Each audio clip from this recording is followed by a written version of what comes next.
સુરતમાંથી high purity blue crystal MD drugs બનાવવાની factory ઝડપાઈ છે. એસઓજી પીઆઈ એપી ચૌધરીને મળેલી ચોક્કસ બાતમીના આધારે આ મોટી કાર્યવાહી હાથ ધરવામાં આવી. 1 જાન્યુઆરી 2024ના રોજ છાપરા ભાટા રોડ ગણેશ રો હાઉસ નજીકથી જીલ ટુમર નામના આરોપીને એમડી ડ્રગ્સ સાથે ઝડપી પાડવામાં આવ્યો. આરોપીની પૂછપરછ દરમિયાન ખુલાસો થયો કે એમડી ડ્રગ્સ સુરત શહેરમાં જ બનાવવામાં આવતું. બાતમીના આધારે પોલીસે વધુ તપાસ કરતા પૂણા કેનાલ રોડ પર આવેલા પોલારીસ બિઝનેસ સેન્ટરમાં આવેલી ડિક્રિયા ફૂડ એન્ડ ફાર્મા એનાલિટિક્સ લેબોરેટરીમાં ડ્રગ્સ બનાવતા હોવાનું સામે આવ્યું. એસઓજી ટીમ દ્વારા લેબોરેટરી પર દરોડો પાડીને તપાસ હાથ ધરવામાં આવી. પોલીસ તપાસમાં ખુલાસો થયો કે એમડી ડ્રગ્સ બનાવવાનો માસ્ટર માઇન્ડ અને ફાઇનાન્શિયલ મદદ કરનાર જનક જાગાણી લંડનમાં રહે છે.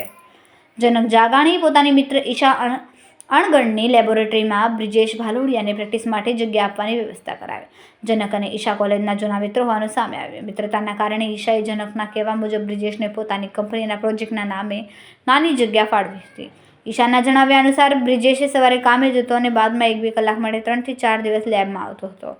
1 નવેમ્બરથી બ્રિજેશે આ લેબોરેટરીની જગ્યા ભાડે મેળવી હતી અને ત્યારબાદ જ એમડી ડ્રગ્સ બનાવતો હતો. એસઓજી પોલીસે સુરતમાં એમડી ડ્રગ્સ બનાવનાર બ્રિજેશ ભાલોડિયાની ધરપકડ કરી.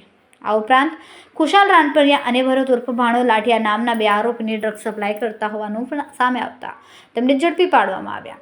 પકડાયેલા આરોપી બ્રિજેશ ભાલોડિયા એથર કંપનીમાં કામ કરતો હોવાનું જાણવા મળ્યું.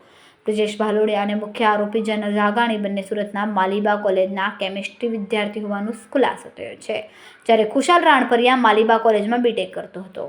પોલીસે આરોપી પાસેથી 16 ગ્રામ બ્લુ ક્રિસ્ટલ એમડી ડ્રગ્સ જપ્ત કર્યો, જ્યારે લેબોરેટરીમાંથી કુલ 16.950 ગ્રામ એમડી ડ્રગ્સનો મુદ્દામાલ કબજે કર્યો. આ ઉપરાંત ડ્રગ્સ બનાવવા માટે ઉપયોગમાં લેવાતા વિવિધ કેમિકલ, વેક્યુમ પંપ, લેબોરેટરી સાધનો તેમજ 3 મોબાઈલ ફોન પણ જપ્ત કરવામાં આવ્યા. હાલ એસઓજી દ્વારા સમગ્ર નેટવર્ક અંગે વધુ તપાસ હાથ ધરવામાં આવી છે.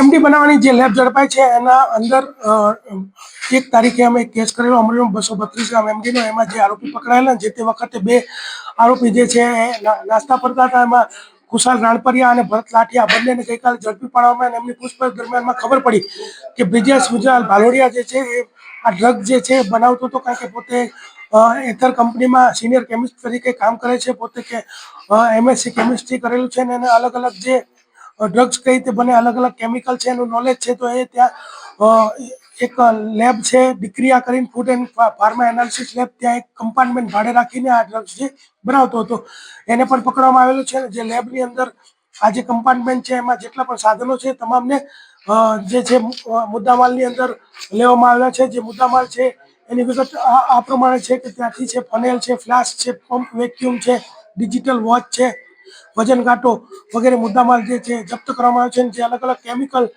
જે ત્યાંથી મળ્યા છે, કેમિકલના જે નામ આ રીતના છે કે ટોલ્યુન્સ કેમિકલ, પ્રોપિનોલ ક્લોરાઇડ, AlCl અને મિથાઇલ એમાઇન એવા અલગ અલગ કેમિકલ ત્યાંથી મળી આવી છે.